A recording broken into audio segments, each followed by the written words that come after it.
Our X-Files. Welcome to our X-Files vault. Regular people talking about unexplained phenomena. UFOs.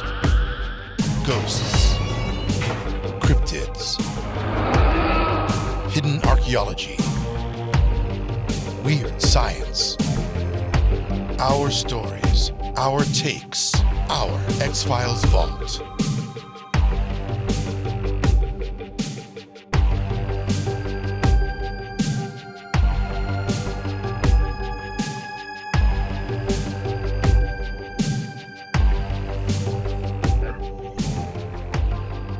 Here we go. Okay. Welcome, everyone, to the Scary Creeptastic podcast. I am your host, Scott. Alongside me is Kameron. And we are going to talk about...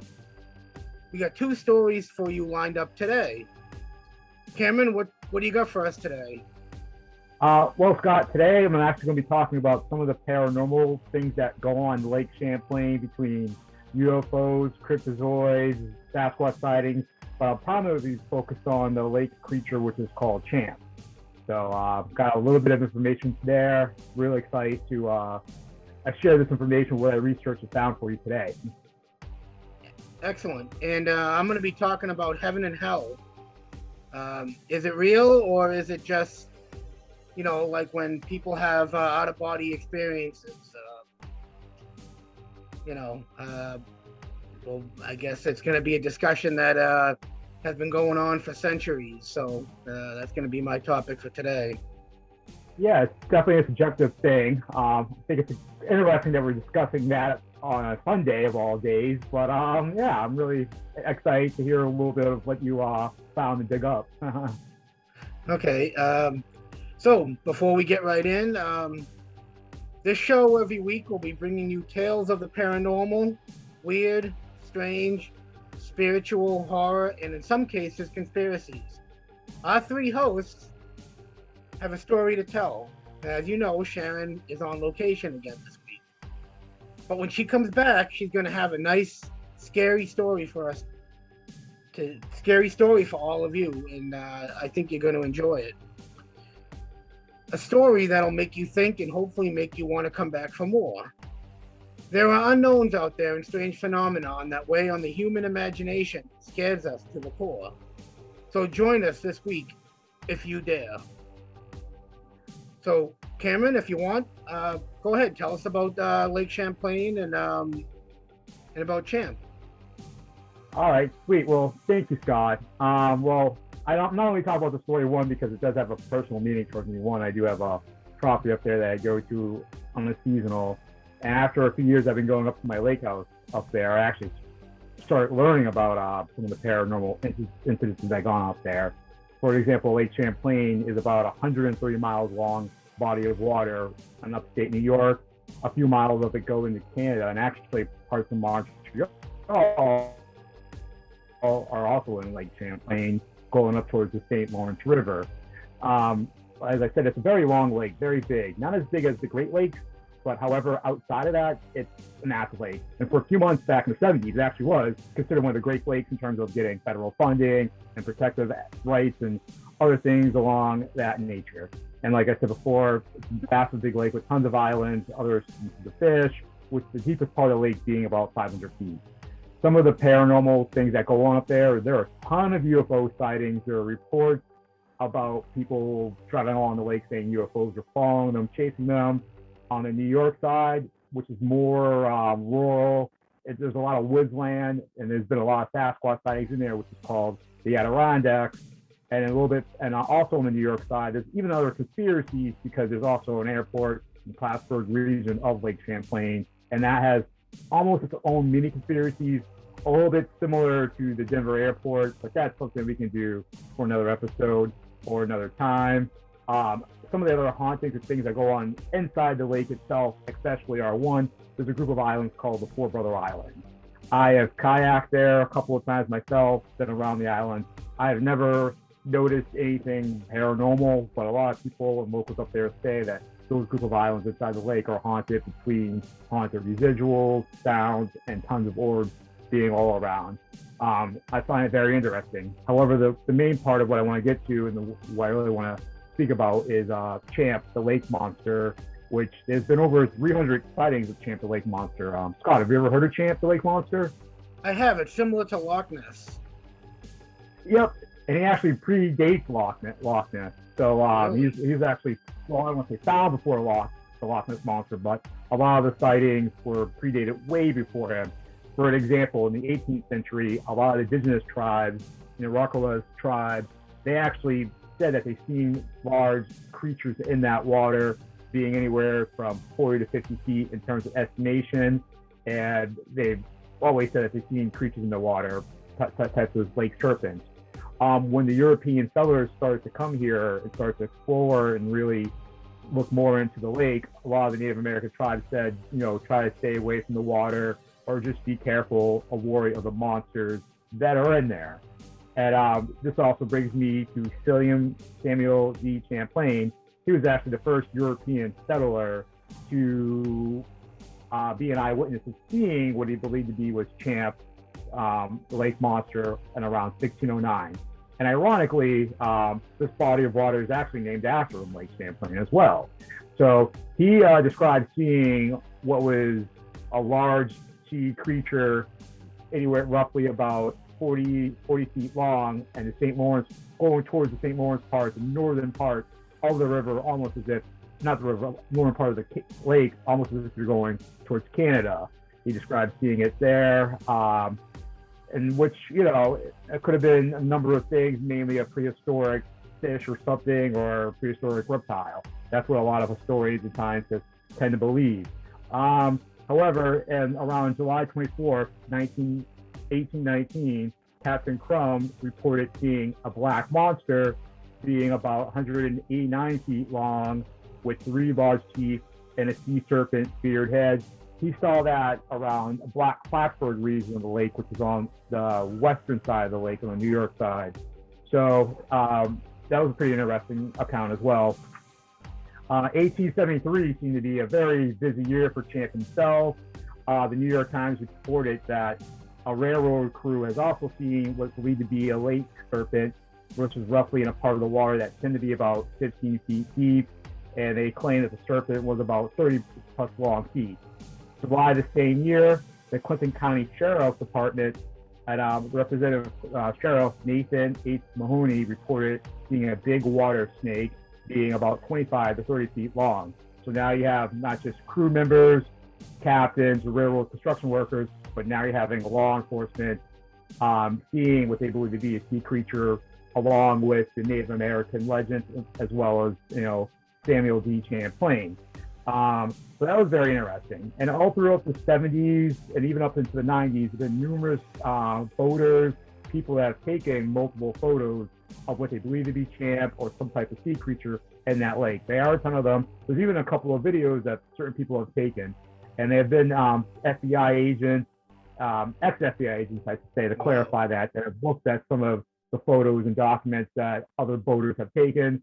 Some of them were, I don't want to say proven to be like inconclusive, but a couple of them, at least in terms of the agents, all agreed on that the photos didn't really seem to be altered in any way or any sort. And they even, one agent even saying it does look like you see a face or a mouth in this photo. And in 2003, Discovery Channel was actually doing a documentary just in general about, the water, the natural habitat life of Lake Champlain. And on the Burlington, Vermont side, which is the Queen City of Vermont, the largest city, they actually left recordings out there just to try to record the stuff that they could hear at night in terms of natural habitat, creatures, wildlife, other things along that nature. And they actually had a recording of what sounds to be a whale. And in terms of Discovery Channel, they hired a research institute to record this.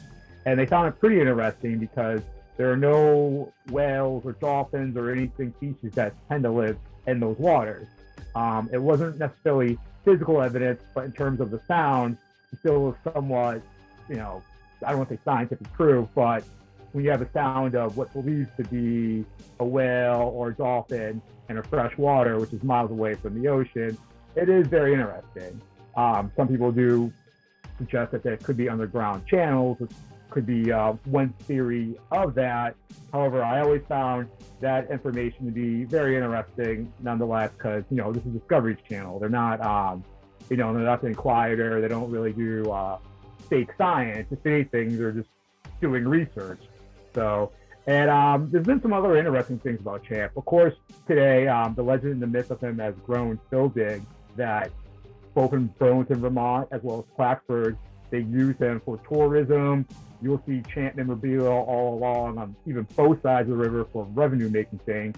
Even the Montreal Expos, now the Washington Nats, their minor league affiliate team, which is based out of Burlington, Vermont, they changed their baseball team name to the Lake Monsters in honor of Champ. You know, there's tons of car washes. And just to give you a crazy good idea about this, Champ actually has his own holiday, believe it or not. Do you find that pretty interesting? And in Henry, New York, they started in the 80s a holiday called Champ Day, which is celebrated the first Saturday of every August. So unfortunately, I didn't have a chance to make it up there this year, but I've had participated and enjoyed in some of those events. And to finish up a couple other things along with Champ, just because even though that there is, you know, there's been over 300 sightings, as well as close to 600 plus people believing that they've seen Champ, as well as markings of where people have seen him. Yet there's no scientific proof of him being spotted, even though there is that Discovery Channel recording. However, it doesn't really stop it being from a partisan issue, because, for example, in 1982, Vermont passes legislation protecting Champ, and the following year, New York Assembly, as well as the state Senate, passed similar resolutions in terms of protecting Champ along in those waters, as well as the town of Henry, New York, declaring that the waters of Lake Champlain are safe for Champ. So I find that pretty interesting, because it's not like, well, I'm assuming somebody probably would try to poach him if we found him, but nonetheless, it's pretty interesting overall. What do you think? Yeah, I mean, I've actually heard more about Loch Ness recently than Champ, but to get off the subject a little bit about Champ, I heard a rumor about Loch Ness, and it's actually an interesting thing about Loch Ness, and it's something I never heard before. It's about the Loch Ness Monster. And do you know who Aleister Crowley is? Yeah. Well, he actually bought a house in Scotland, right near Loch Ness, I think it was maybe back in the 1900s, early 1900s. And they say that Loch Ness Monster might have been something that Aleister Crowley summoned, because he was into like Satanism and all that. So they're thinking that maybe it was one of his spells that he didn't end up finishing, because he was into all sorts of demonic summoning and all that other stuff, and they think that maybe Loch Ness. So who knows? Maybe Champ could be something on that regard, or who the heck knows? But yeah, I believe in all that. I think Champ is real. Yeah, no, it's very interesting too, and you do bring up a good point, because the Loch Ness Monster is, you know, probably even world-renowned, more famous than Champ. However, even though Champ does date back to the 18th century, where the first sighting of the Loch Ness Monster was early 1920s, give or take. But yeah, no, it's just it's crazy, because I do vacation up there and go up there all the time. I have never seen Champ personally. I've honestly never really made a valid sober effort to try to find them. A couple times I'm on the boat at night with a little buzz with my friends, I do say, yeah, let's see if we can find them. But nonetheless, it's just every time I go up there, no matter which side I'm on, the Vermont, New York side, I will run into somebody that either works on one of the ferry boats, or is the captain of their own boat, or is a sailor, and they tell me all the time, they swear in their life that they've seen Champ at this place or whatever. I mean, it's a giant lake, 500 feet deep. There's a ton of species of fish in there, including garfish and other things. So who knows? I mean, that lake would be able to support the diet of a sea creature like Champ, and it is, you know, when you're 500 feet deep with all the islands in there, pretty sure you can find a good spot to hide. Yeah, and I've said this too. being a believer in the Bible that I am, and I've talked to a lot of people. You have those people who believe in dinosaurs dating back millions and millions of years, and dinosaurs dating back to thousands of years, like I believe. And I'm not really going to get into that right now, but I'm gonna say that, if you believe in Noah's Ark and you believe in all that dinosaurs existed with man, it's extremely possible that Champ was a plesiosaur that survived only a few thousand years, because honestly, a few thousand years isn't that much, but a few million years, that's a long time. And alligators have survived that long. Sharks have survived that long. So it's highly possible. Yeah. No, I'm glad you brought that up, because it actually reminds me, because when you brought up, thousands of years in terms of loosely talking about evolution, the way how Lake Champlain was formed, it was formed being a glacial lake, meaning like now it's kind of more inland in terms of, because the lake is bordered between New York and Vermont, and those are inland states, not ocean coastal states. However, the St. Lawrence River does go out into the ocean that goes between, most of Canada and a little bit of America. But Lake Champlain at one point, millions of years ago, it was right up on the ocean in terms of the glacier phases of that. So, and my dad, who comes up there with me, and he's more in terms of the UFO aspect as well as the other paranormal aspects around the lake. But he thinks that during that glacier period, that it could just be an underground channel in terms of being a plesiosaurus. It could just be some prehistoric fish that's kind of making its ways, or holding on or hanging on or kind of straddling around. So it's definitely a interesting, good theory. Not I won't say theory, but it's definitely a good possible explanation of Champ being seen there. So because some of the photos, like I said, there are a few of the photos where this one lady took a photo from a pier. I don't remember which pier or port it was exactly, but she claimed, and I can show it to you online. I don't have it on me at the moment, but she took a photo with believed to be Champ, similar to the shape of what Lochie would be, the Loch Ness Monster. And that part of the lake, wasn't any deeper than 14 feet. It was sticking out, and it does look pretty convincing, like some type of dinosaur, the Loch Ness Monster. Some scientists and other experts believe that it could be a log that's kind of like where half of it's underwater and it's kind of expanding.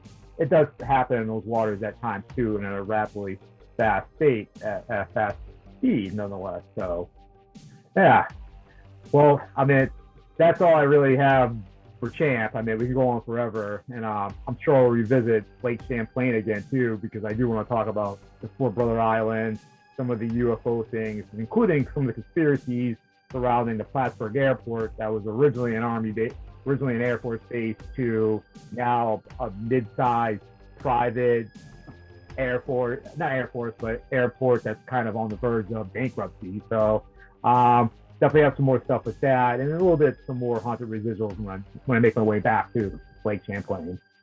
Great, thank you, Cameron. That was very informative. Thank you. And you're very welcome.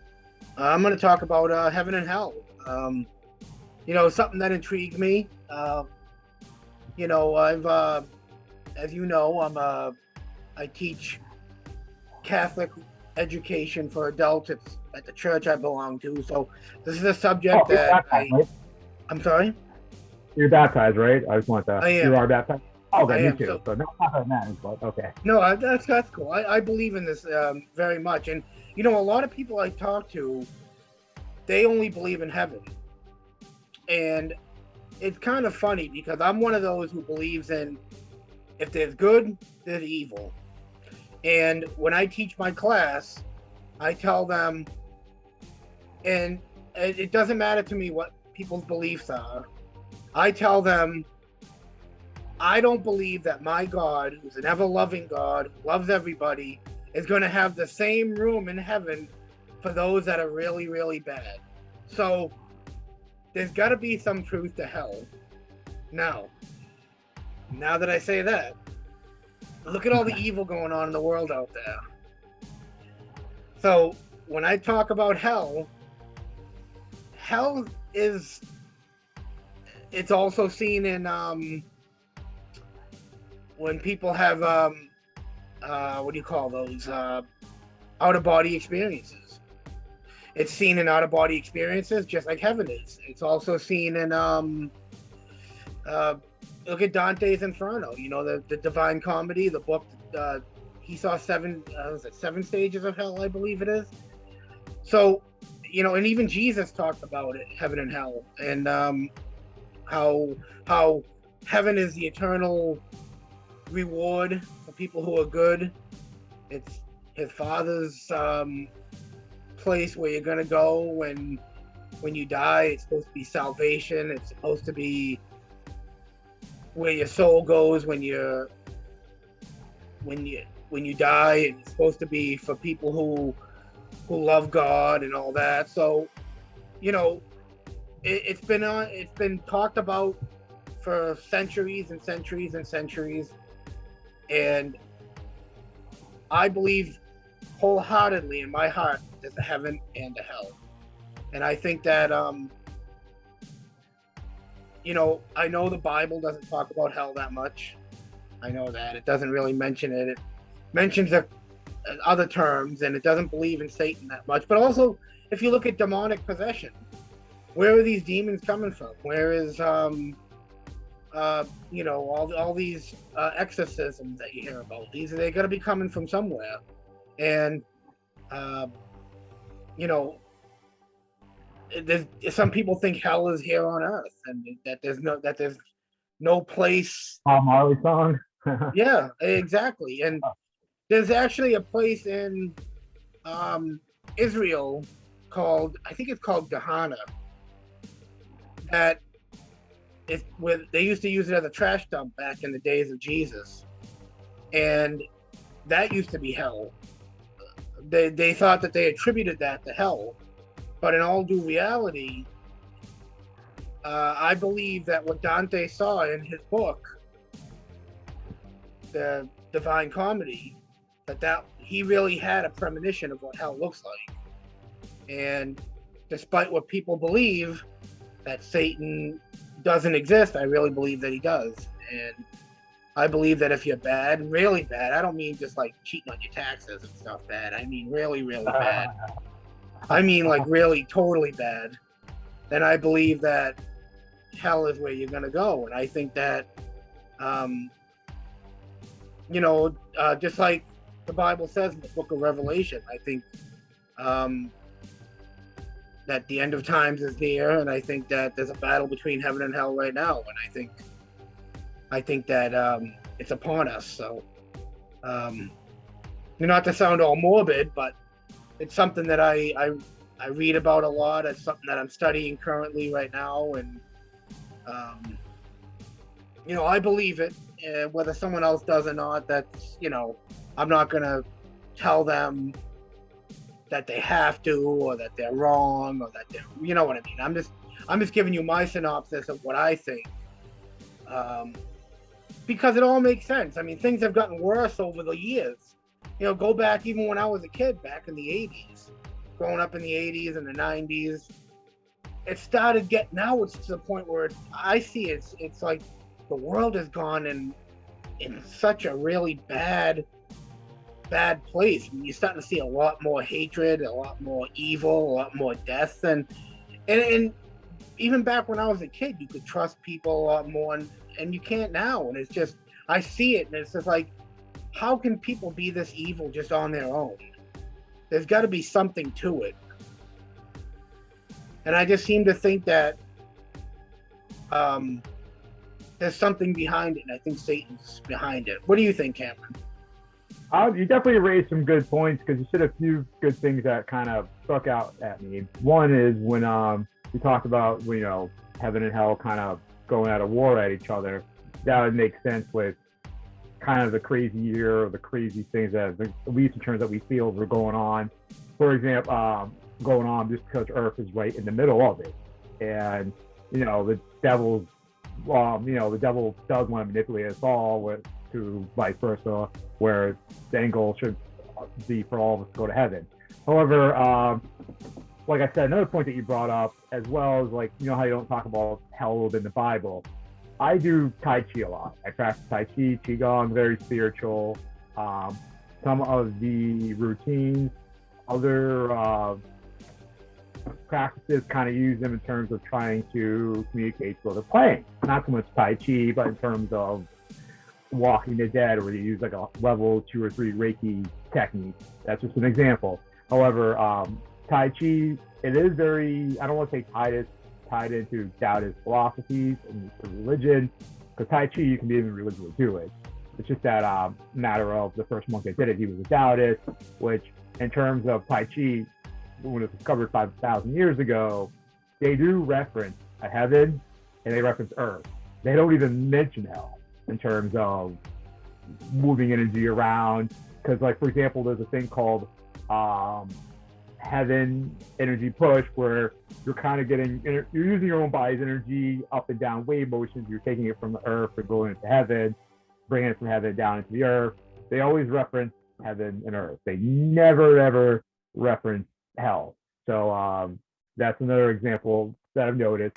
And the reason why, too, I think, is because when you're a kid, you're kind of taught, things are black and white, which in terms they really aren't. When you get older, you realize that there is a massive gray area, which I'm assuming heaven would be the good in terms of, the white, where hell would be the black, where earth, unfortunately, is probably that gray area when you reference them kind of heaven and hell going to war at each other. And I mean, you can bring plenty of examples. I even have a lady I'm a psychic, who helped me out with one of my ghost investigations.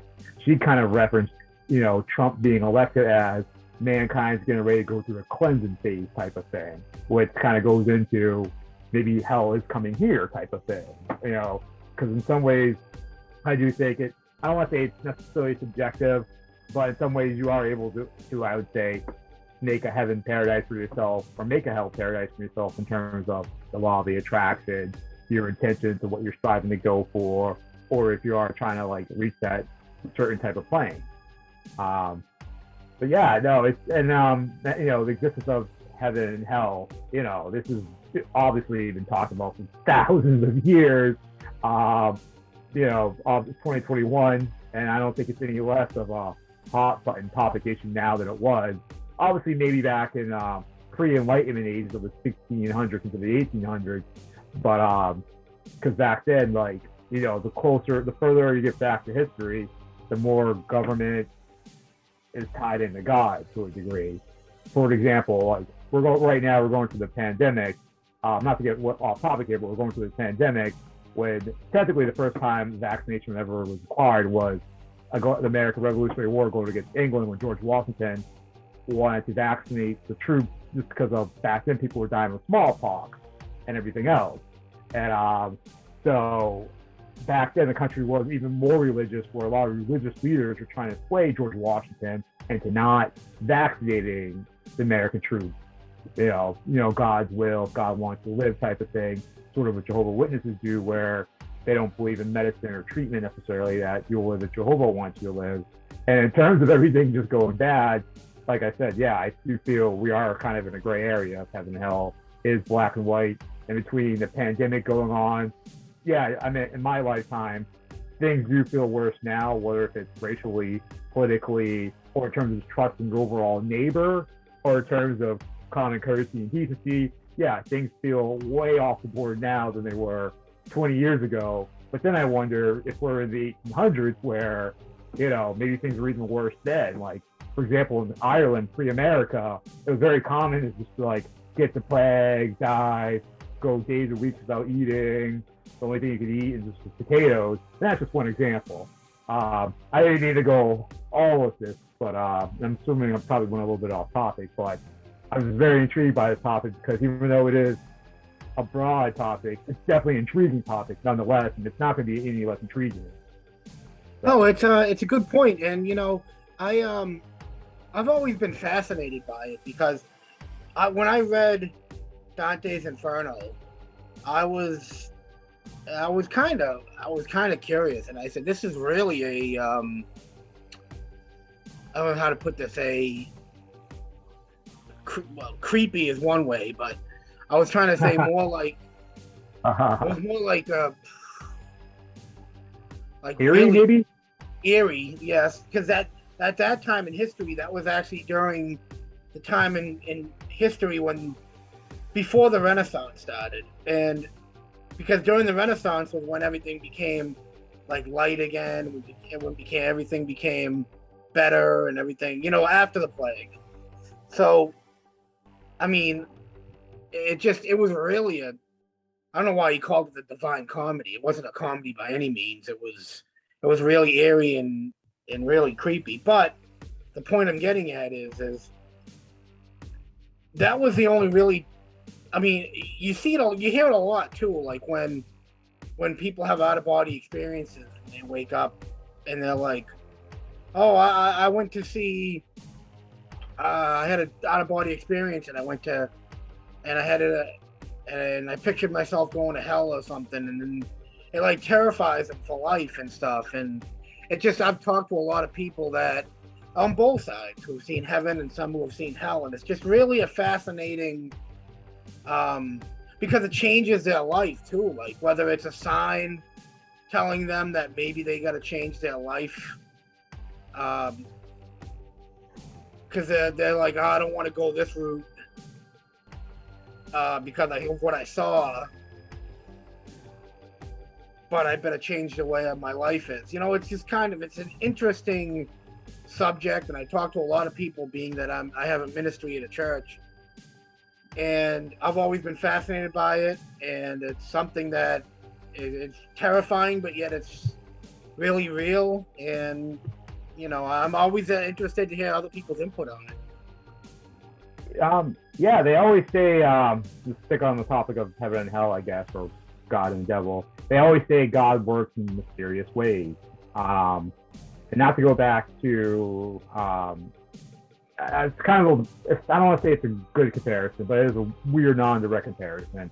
For example, I'm not going to sit here and try to push religion on anybody. I am Christian. I also am very spiritual as well with my Tai Chi thing. And I do believe in God. There are times where my faith has been challenged and probably will be challenged again. We're all human. No, and I'm sure you've been in the same boat. And given the fact that, but however, I do feel, not to go back to last week, where a Ouija board, I kind of did the comparison where it's kind of like you're opening the front door of your house and say, hey, come talk to me.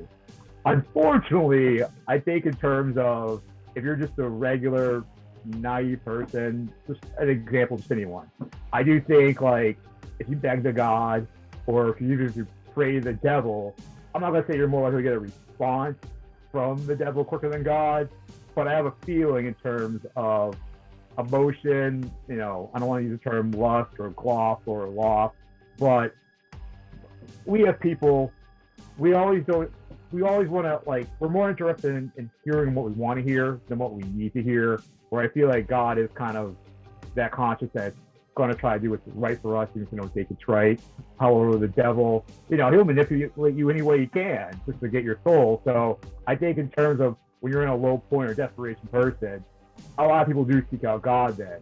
However, there are a lot of people that, if they try to seek out the devil, in terms of satisfaction, they're more likely to be happy with what they're going to hear from the devil, just because it's probably going to be something that's going to lead to greed or an instant quick fix type of thing. Where with God, you kind of do need patience, honestly. It's, to some degree, it's very tough being a good, faithful Christian at times, or being the bigger person.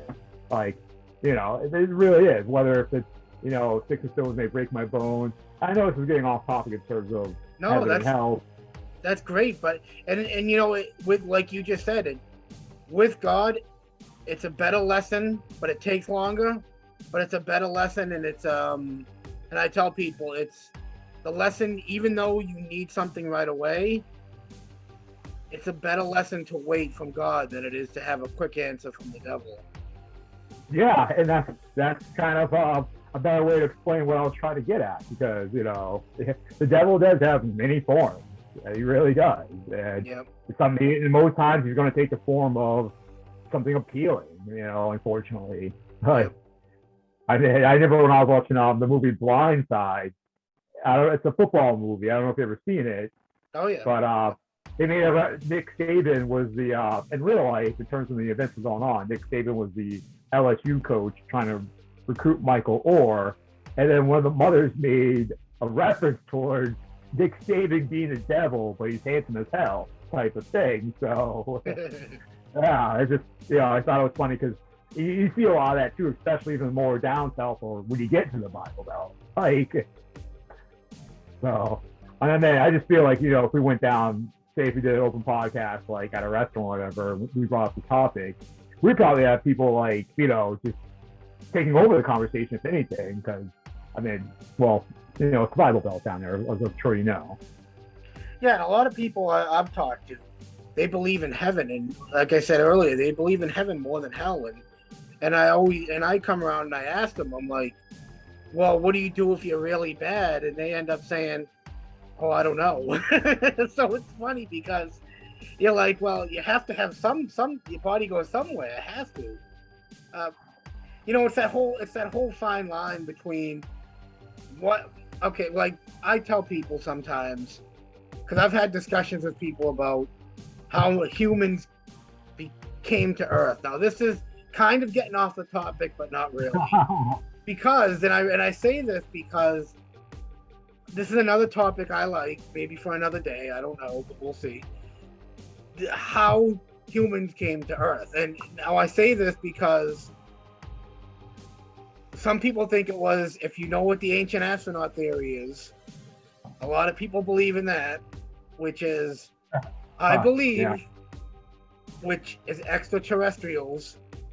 I don't believe in that theory, but again, I believe that aliens can exist with humans. I believe that.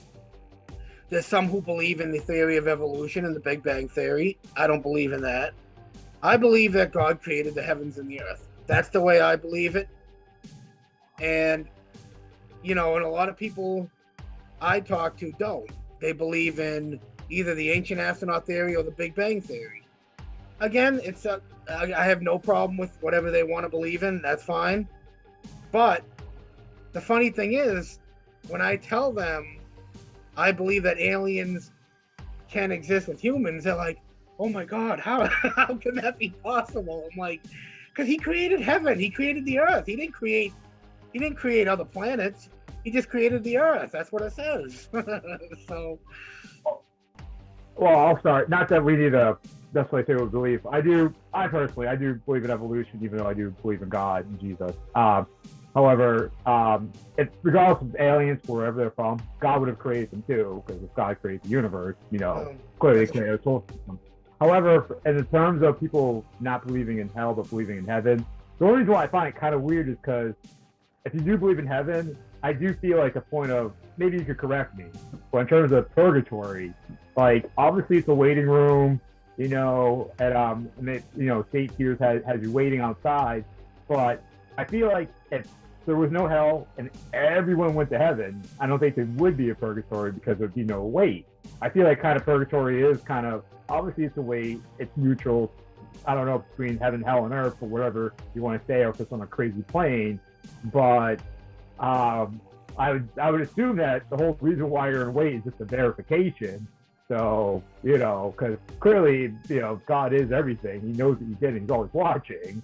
Not like so much like Santa Claus, but that's just kind of my theory thing on it. In every culture though, whether if it's tribes in Africa or indigenous people in South America, or even, ancient people in Europe, they all had some type of view of, heaven and hell. Like even the ancient Greek gods, even pre-biblical days in the Bible, even though Olympus was, I guess, maybe their heaven or haven, the top of the mountain, whatever you want to say.